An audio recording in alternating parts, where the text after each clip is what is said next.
La llamada se produjo el martes 19 de septiembre. Acababa de llegar a casa después de un turno de 2 días. Olía a bosque húmedo y a café barato del termo. Solo soñaba con una ducha y la cama, pero la voz del operador no dejaba lugar a discusiones. Había desaparecido una persona. Otra vez.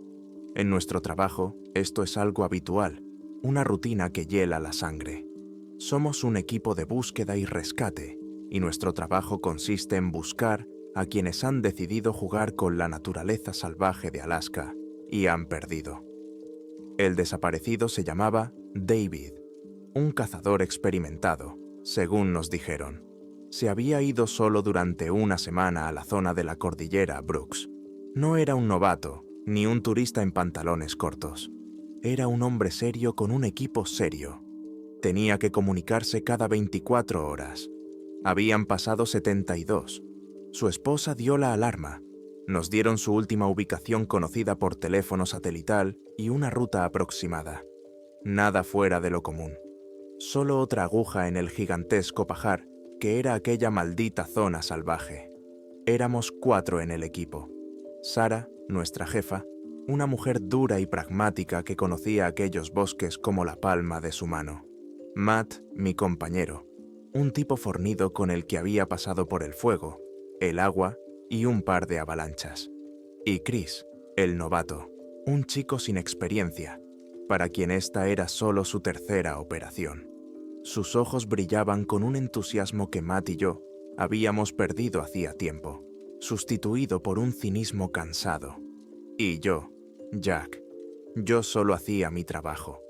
El helicóptero nos dejó a 20 millas del último punto en el que se había visto a David. El ruido de las hélices se apagó y nos envolvió el silencio. No era un silencio cualquiera, sino un vacío resonante y opresivo. El bosque de Alaska tiene vida propia. Siempre hace ruido.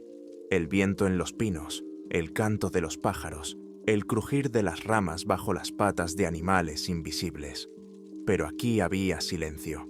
Era como si alguien hubiera apagado el sonido. Incluso los pájaros callaban. Chris fue el primero en darse cuenta. «Qué silencio tan extraño, ¿no?», susurró. Sara solo asintió con la cabeza. Su mirada ya estaba escaneando los árboles, el suelo, las sombras. Ella también lo sentía. Todos lo sentíamos. Algo no estaba bien. Avanzamos en fila india. Cada paso resonaba con un eco sordo en ese silencio antinatural. Gritábamos su nombre. David. Las voces se perdían entre la espesura, sin encontrar respuesta. Hora tras hora, peinamos sector por sector. El bosque se hacía cada vez más denso, los árboles más viejos y sombríos. Sus ramas se entrelazaban sobre nuestras cabezas, ocultando casi por completo el cielo gris. La luz del sol apenas se filtraba y caminábamos en una penumbra eterna. Al atardecer del primer día, encontramos su campamento. Y fue entonces cuando los dedos helados del miedo tocaron mi cuello por primera vez. La tienda estaba en pie, intacta, sin roturas ni derribada. Junto a ella había un pequeño caldero sobre brasas frías. Dentro había comida intacta, creo que carne en conserva con frijoles. Su preciado rifle estaba apoyado contra un árbol, junto a una mochila. En la mochila había un teléfono satelital, una radio, provisiones y cartuchos. Todo estaba en su sitio, absolutamente todo. Solo faltaba David. Registramos el terreno alrededor del campamento. No había rastros de lucha, ni huellas de osos o lobos. Solo había huellas de David que recorrían el campamento y simplemente se interrumpían en el borde del bosque, como si hubiera dado un paso y se hubiera desvanecido en el aire. Sara recorrió el lugar varias veces, frunciendo el ceño. «No puede ser», murmuró. Matt revisaba sus armas como esperando algo. Incluso Chris dejó de bromear y se limitó a mirar en silencio hacia la espesura oscura. Un hombre no desaparece así. No un cazador experimentado. No abandonaría su arma, su única oportunidad de sobrevivir. No dejaría la comida en el fuego. Fuera lo que hubiera pasado, Había sucedido muy rápido y muy silenciosamente. Montamos nuestro campamento cerca, decidiendo comenzar la búsqueda por la mañana desde el lugar donde había estado su campamento. La noche fue inquieta. El silencio seguía agobiando y cada ruido parecía ensordecedor. Tuve sueños extraños, figuras oscuras que se movían entre los árboles y susurros que no podía distinguir. Me desperté porque Matt me sacudía por el hombro. ¿También lo ha oído?, susurró. Escuché. Nada. Pero su rostro estaba pálido. Al segundo día ampliamos el radio de búsqueda. Nos adentramos más en el bosque, que se volvía cada vez más extraño. Los árboles crecían demasiado juntos.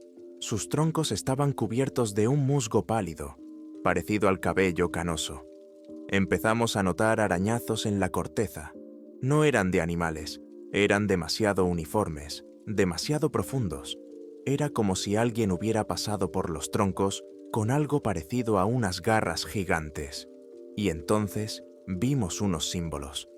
Tallados en la madera, no se parecían a ningún idioma conocido. Eran espirales, líneas angulares, puntos. Se repetían de un árbol a otro, formando una especie de sendero. ¿Qué diablos es esto?, preguntó Chris, pasando el dedo por uno de los grabados. Sarah negó con la cabeza. No lo sé, pero llevan a algún sitio, y es la única pista que tenemos. Seguimos las marcas. Teníamos la sensación de estar en territorio desconocido y de que el dueño no estaba muy contento de recibir visitas. La opresiva sensación de que nos observaban se intensificó. No dejaba de mirar a mi alrededor, escudriñando las sombras, pero solo veía interminables hileras de árboles. Al mediodía llegamos a un pequeño claro, y en medio había una cabaña.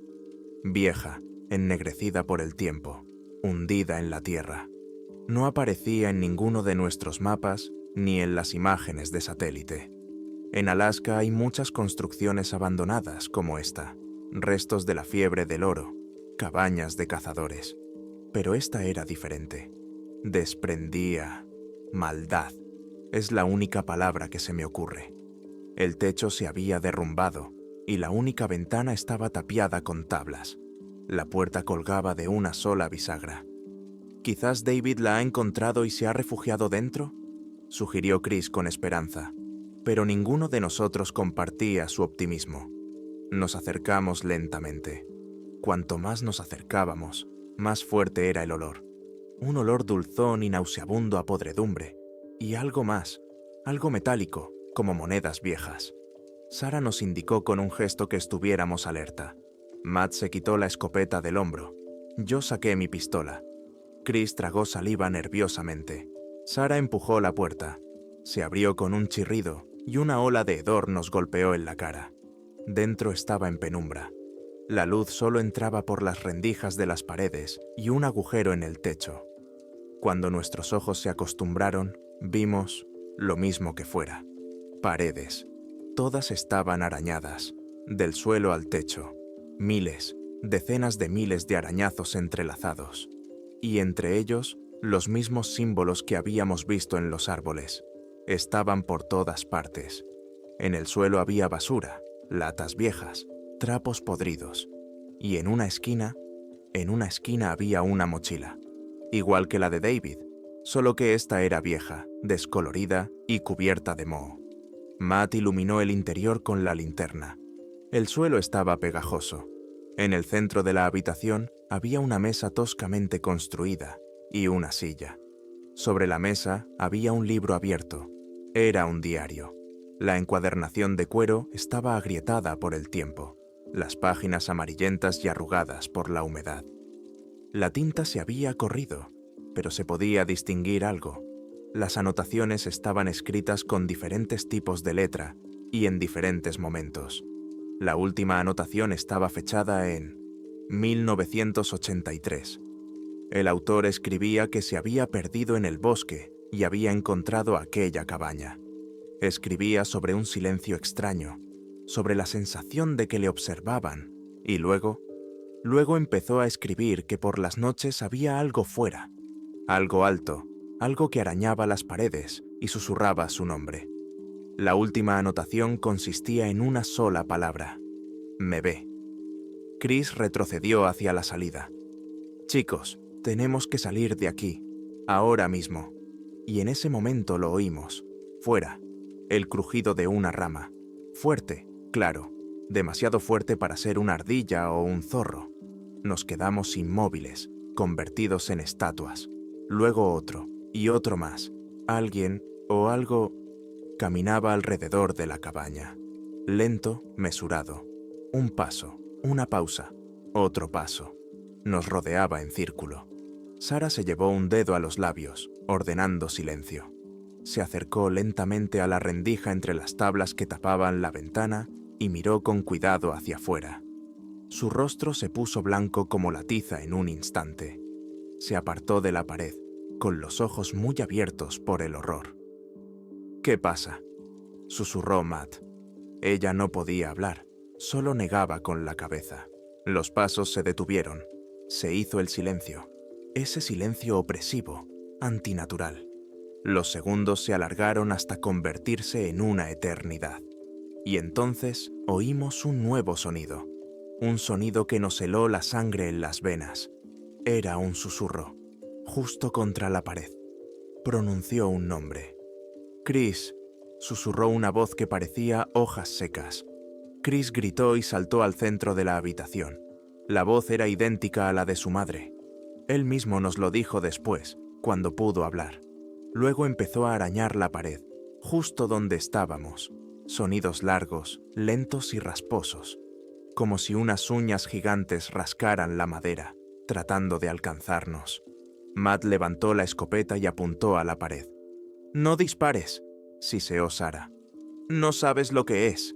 Pero era demasiado tarde. El pánico se apoderó de nosotros. Chris gritó con una voz inhumana y desgarradora, y se abalanzó hacia la puerta. «Chris, no», gritó Sara, pero ya estaba fuera. Oímos su grito breve y ahogado, y luego un sonido húmedo y crujiente. Y silencio. Todo se quedó en calma. Nos quedamos en aquella maldita cabaña, paralizados por el horror, incapaces de movernos. Habíamos perdido a Chris. Aquello se lo había llevado. De repente, se oyó un estruendo ensordecedor.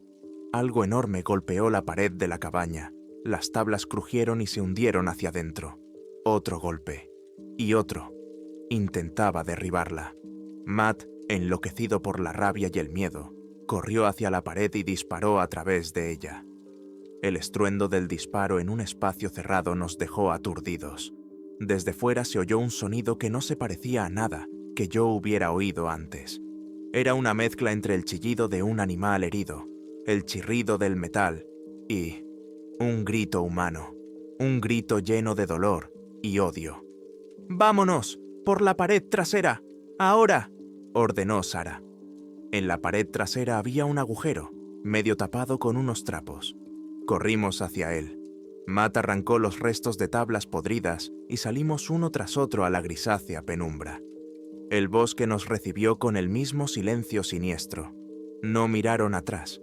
Simplemente corrieron. Corrieron sin distinguir el camino, rompiendo ramas, tropezando con raíces. A sus espaldas se oía el crujir de los árboles que se partían. Les perseguía. No sé cuánto tiempo corrieron. El tiempo perdió todo su sentido. Les ardían los pulmones, les fallaban las piernas. Miré hacia atrás por un instante y lo vi. En la niebla que ahora cubría la tierra se movía una figura. Alta, desproporcionadamente delgada. Sus extremidades eran demasiado largas y se movían en ángulos antinaturales. No corría, sino que fluía entre los árboles, casi fundiéndose con ellos. Y por un instante, la niebla se disipó y vi su rostro, o lo que había en lugar de un rostro. Era una superficie lisa y pálida, sin ojos, sin nariz, pero tenía una boca, ancha, llena no de dientes afilados, sino de algo peor. Estaba llena de rostros, pequeños rostros humanos, deformados por el horror, que se retorcían y gritaban en silencio. Vi el rostro del anciano del diario, Vi el rostro de la mujer de la fotografía. Vi el rostro de David, el cazador que buscábamos. Y vi el rostro de Chris, fresco, lleno de horror. Todos estaban allí, encerrados en esa boca indescriptible. La criatura emitió un sonido, el mismo grito que habíamos oído en la cabaña, y se abalanzó directamente sobre ustedes. No recuerdo cómo conseguimos escapar. Creo que Matt vació toda su escopeta sobre ella, dándonos a Sarah y a mí unos segundos preciosos. Nos separamos. Corrí solo, abriéndome paso entre arbustos espinosos, hasta que caí exhausto en una zanja y perdí el conocimiento. Me encontraron 2 días después. Otro grupo de búsqueda que enviaron a buscarnos cuando dejamos de comunicarnos. Estaba a 1 milla del lugar donde nos había dejado el helicóptero, deshidratado, arañado, en estado de shock. Unas horas más tarde encontraron a Sarah. Estaba en un estado similar. A Matt nunca lo encontraron, ni a Chris tampoco. La versión oficial es que nos cayó una avalancha y nos arrastró. Matt y Chris murieron. Nuestra historia sobre la cabaña y la criatura la achacaron a una alucinación colectiva provocada por el estrés y la hipoxia. Nos dieron de baja del servicio. Pasaron varios años. Me mudé. Me cambié de nombre. Intenté olvidar, pero no puedo. Cada noche, en cuanto cierro los ojos, lo veo. Veo esa figura alta y delgada en la niebla. Y veo su cara. Veo esas caras pequeñas y gritando, encerradas en su boca. La cara de David, la cara de Chris. A veces me parece ver también la cara de Matt. Vivo en un pequeño pueblo en el centro del país, a miles de kilómetros de los malditos bosques de Alaska. Aquí no hay pinos altos ni un silencio opresivo. Pero eso no ayuda. La sensación de que me observan nunca me abandona. A veces, al pasar por delante de un espejo, veo una sombra alta detrás de mí. A veces, por las noches, oigo un suave chirrido fuera de la ventana. Y anoche me desperté por unos susurros. Provenían de un rincón oscuro de mi dormitorio. Una voz que sonaba como el susurro de hojas secas. Me llamaba por mi nombre, por mi nuevo nombre. Lo había aprendido, me ha encontrado. Y sé que pronto añadirá otro rostro a su colección, el mío. Seguimos corriendo por el bosque infinito y hostil. La adrenalina quemaba mis últimas fuerzas. Cada respiración me abrasaba los pulmones con aire helado. Perdí de vista a Sarah y Matt casi nada más separarnos. Mi mundo se redujo a una simple tarea: poner un pie delante del otro. Los árboles se convirtieron en rayas borrosas. Las ramas crujían bajo mis pies, pero no oía nada más que los latidos frenéticos de mi corazón y ese horrible y antinatural crujido a mi espalda que se acercaba y se alejaba. Jugaba con nosotros. Cazaba. Tropecé con una raíz y caí de bruces sobre la tierra húmeda y fría. Durante un instante me quedé allí tumbado, incapaz de moverme, ahogándome. Estaba seguro de que era el fin. Cerré los ojos, esperando sentir su contacto, pero no pasó nada. El crujido detrás de mí se apagó. Me atreví a abrir un ojo. A mi alrededor reinaba el mismo silencio hostil. Estaba tumbado en un barranco poco profundo, oculto por densos helechos. ¿Quizás me había perdido? ¿O era otra treta? No me atreví a comprobarlo. Reuniendo las últimas fuerzas, empecé a arrastrarme. Sin levantarme del suelo, me movía a 4 patas, como un animal herido, tratando de hacer el menor ruido posible. Estuve arrastrándome durante horas, o minutos. El tiempo se convirtió en una sustancia espesa y viscosa. Tenía las manos y las rodillas en sangre. Perdí la noción del tiempo, perdí el sentido de la orientación. Lo único que importaba era la distancia. La distancia entre usted y aquella cabaña. Entre usted y él. En algún momento me di cuenta de que los sonidos del bosque comenzaban a volver. Al principio eran débiles, inseguros, pero luego se hicieron más fuertes. Oí el gorjeo de algún pájaro, luego el susurro del viento en las copas de los árboles. Fue el sonido más hermoso de mi vida. Significaba que había abandonado su territorio, esa zona muerta donde solo reinaba un silencio antinatural. Eso me dio fuerzas. Me puse de pie y caminé tambaleándome en la dirección en la que creía que estaba la salvación. No recuerdo cómo me encontraron. Solo recuerdo una luz brillante en la cara y unas voces. Luego, el calor del helicóptero, un pinchazo en el brazo y la oscuridad. Cuando volví en mí, estaba en el hospital. Lo primero que vi fue el rostro de Sara. Estaba sentada junto a mi cama. Tenía el rostro demacrado y la mirada perdida. Me contó que la habían encontrado unas horas después de mí, también inconsciente. Éramos los únicos que habíamos regresado. Comenzaron los interrogatorios. Al principio fueron corteses, pero luego se volvieron cada vez más insistentes. Sara y yo contamos todo tal y como había sucedido. Sobre el campamento de David, sobre los extraños símbolos, sobre la cabaña que no aparecía en los mapas, sobre la criatura. Nos miraban como si estuviéramos locos. Psicólogos, investigadores, nuestros propios superiores. Escuchaban, asentían con la cabeza, pero en sus ojos leíamos lo mismo. Conmoción, trauma, inventos. Nos mostraron un mapa. Muestren dónde estaba esa cabaña. No pudimos. Habíamos huido sin mirar atrás, perdiendo toda orientación. Nuestro equipo, nuestros navegadores, todo se quedó allí, en el bosque. Enviaron a un nuevo grupo con nuestras coordenadas aproximadas. No encontraron nada, ninguna cabaña, ningún rasguño inusual en los árboles, ningún rastro de Matt o Chris, ningún rastro de una criatura gigante. Solo encontraron algunos casquillos de nuestra escopeta. Y eso fue todo. El informe oficial fue breve y claro. El equipo de búsqueda se encontró con condiciones meteorológicas adversas, un pequeño alud o deslizamiento de nieve en una pendiente empinada.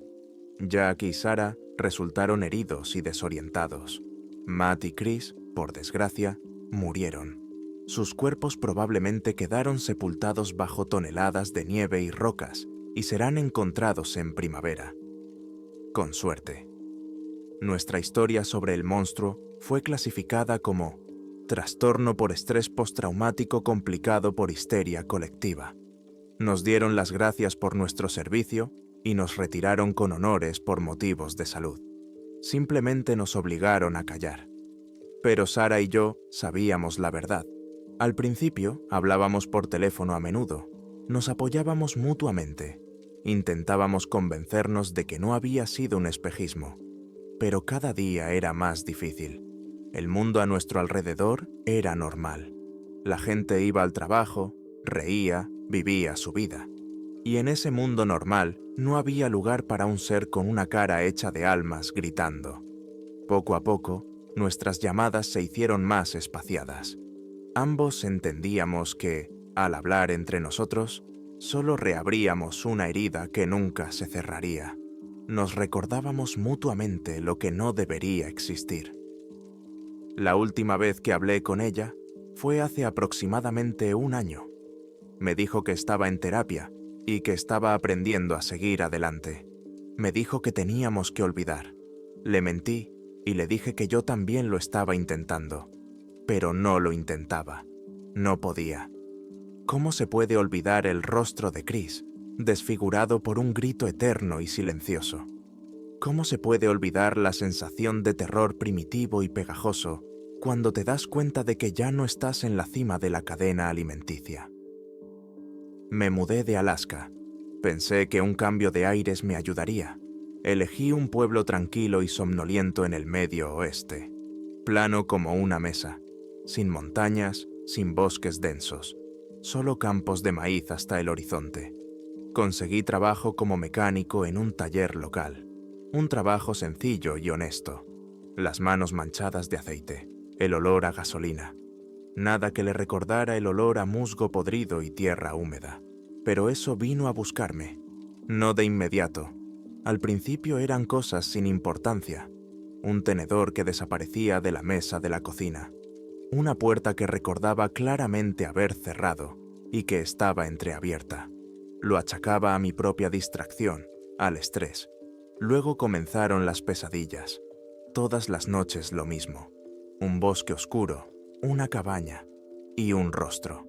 Me despertaba empapado en sudor frío y me parecía que el olor a podredumbre seguía impregnando mi habitación.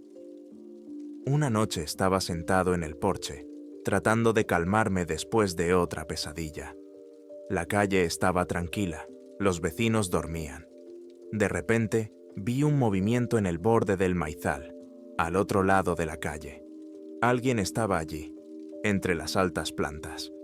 La figura era alta y oscura, casi indistinguible en la penumbra. Me quedé paralizado. El corazón se me paró. Miré fijamente durante un minuto. La figura no se movía. «Es solo una sombra», me dije. «Es solo un juego de luces y la imaginación». Me obligué a darme la vuelta y entrar en casa. Cerré todas las cerraduras, pero toda la noche no pude quitarme de la cabeza la sensación de que alguien estaba mirando mi casa desde aquel campo. A la mañana siguiente encontré un arañazo en la puerta de entrada, largo, profundo, atravesando toda la puerta en diagonal. Se me paró el corazón. Reconocí esa marca. Había otras iguales en los árboles del bosque, exactamente iguales a las que cubrían las paredes de aquella maldita cabaña. El pánico comenzó a invadirme. Corrí hacia las ventanas y miré hacia afuera. El maizal tenía el mismo aspecto de siempre. El sol brillaba y una ligera brisa agitaba las hojas. No había nada amenazante. Di la vuelta a la casa. No había más huellas. ¿Quizás se había vuelto loco? Quizás había sido él mismo quien había hecho ese arañazo por la noche, mientras dormía, y no lo recordaba. Se aferró desesperadamente a esa idea. Era más fácil. Reconocer que estaba loco era más fácil que admitir que aquello estaba allí. Pero el autoengaño no duró mucho. Las cosas empezaron a desaparecer con más frecuencia.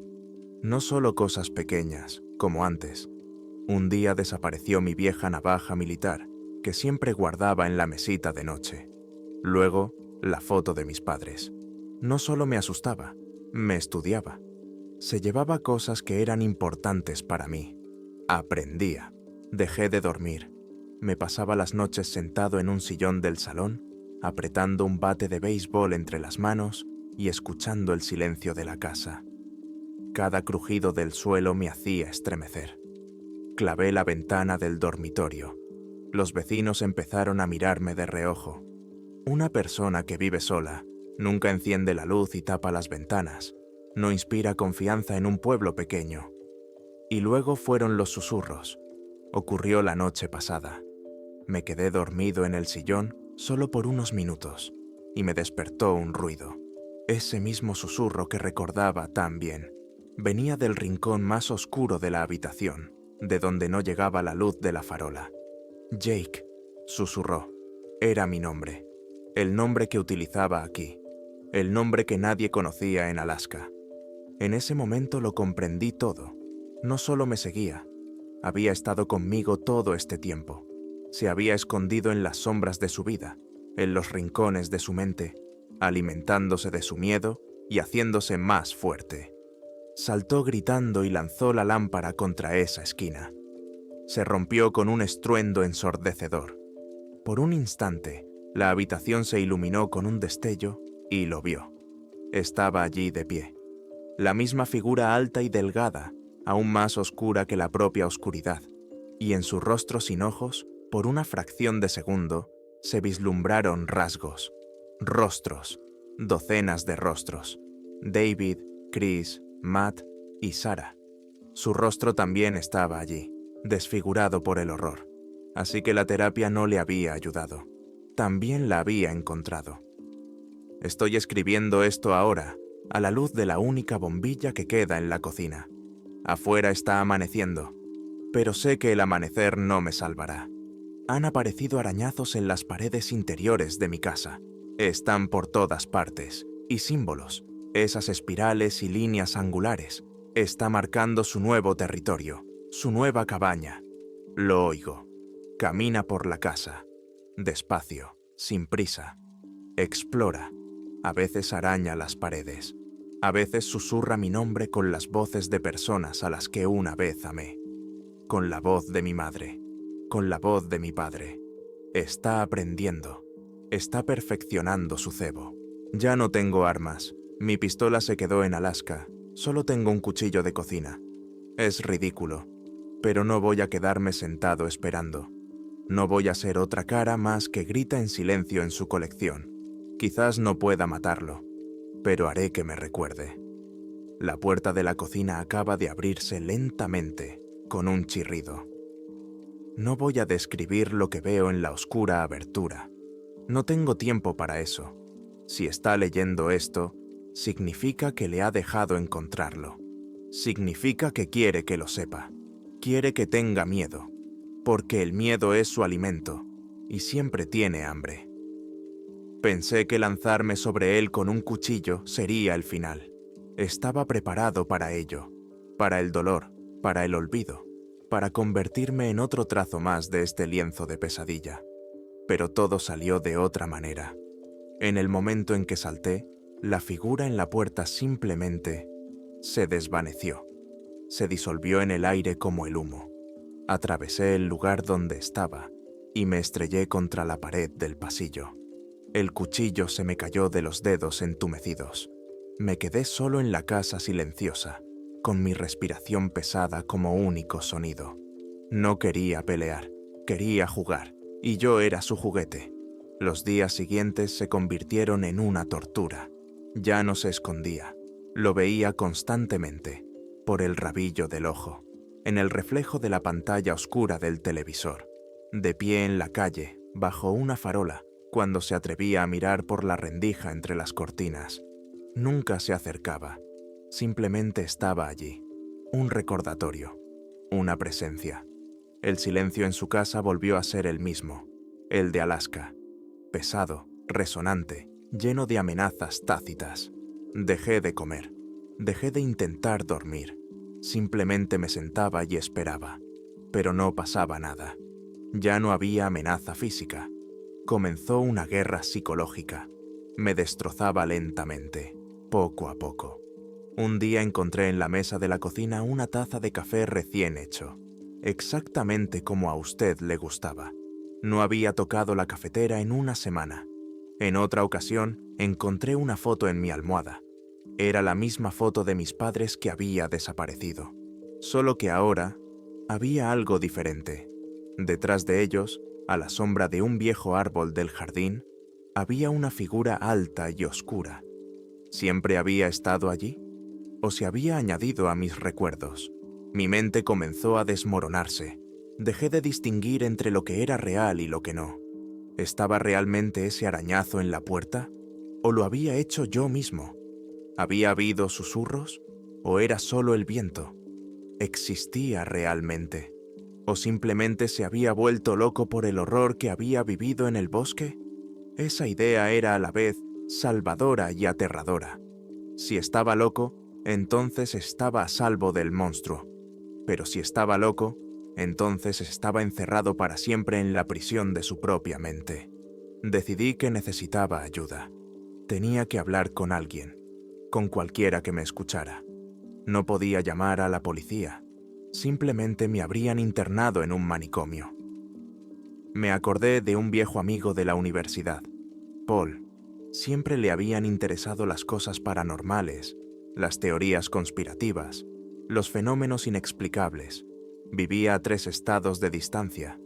Si alguien podía creerme, o al menos no tomarme por un loco, era él. Reuniendo las últimas fuerzas que me quedaban, encontré mi teléfono. Me temblaban tanto las manos que me costó marcar el número. Paul respondió después de varios tonos. Su voz sonaba alegre y llena de vida. Era una voz de otro mundo, un mundo normal. Empecé a hablar, de forma incoherente, confusa, saltando de un tema a otro. Le conté todo, sobre Alaska, sobre la cabaña, sobre Chris y Matt, sobre la cara, sobre lo que estaba pasando en mi casa. Paul se quedó callado. No me interrumpió, no se rió, solo escuchaba. Cuando terminé, hubo unos segundos de silencio al otro lado del teléfono. Ya había decidido que ahora se despediría educadamente y me recomendaría un buen médico. Pero en lugar de eso, dijo: «Jack, escúcheme con atención. No salga de ahí. No abra la puerta a nadie. Voy para allá. Estaré allí mañana por la tarde». No había sorpresa en su voz, solo seriedad y, al parecer, miedo. Esa breve conversación me dio esperanza, por primera vez en mucho tiempo. No estaba solo. Alguien creía en mí. Solo tenía que aguantar un día más, una noche. Pero parecía que eso había notado el cambio en mí. Esa noche todo cambió. Dejó de limitarse a observar. Estaba sentado en mi sillón cuando oí un ruido arriba, en el dormitorio. Sonaba como si alguien estuviera moviendo muebles, muebles pesados. Me quedé paralizado. Vivía solo. No debería de haber nadie en la casa. Subí lentamente las escaleras. Cada paso resonaba con un eco sordo. La puerta de mi dormitorio, la misma cuya ventana había tapiado, estaba entreabierta. A través de la rendija se filtraba una luz tenue, pero en mi dormitorio no había ninguna fuente de luz. La bombilla se había fundido hacía tiempo. Empujé la puerta. Lo que vi sigue estando ante mis ojos. La habitación no era la mía, era aquella cabaña. Paredes viejas y arañadas. Una mesa tosca y una silla en el centro. Olor a podredumbre y tierra húmeda. Y en la esquina, donde antes estaba mi cama, había un agujero en la realidad. Un agujero negro y de forma irregular en la pared, del que salía una niebla fría. Mi dormitorio se había convertido en ese mismo lugar, o ese lugar había entrado en mi dormitorio. Sobre la mesa había un diario, el mismo de la cabaña.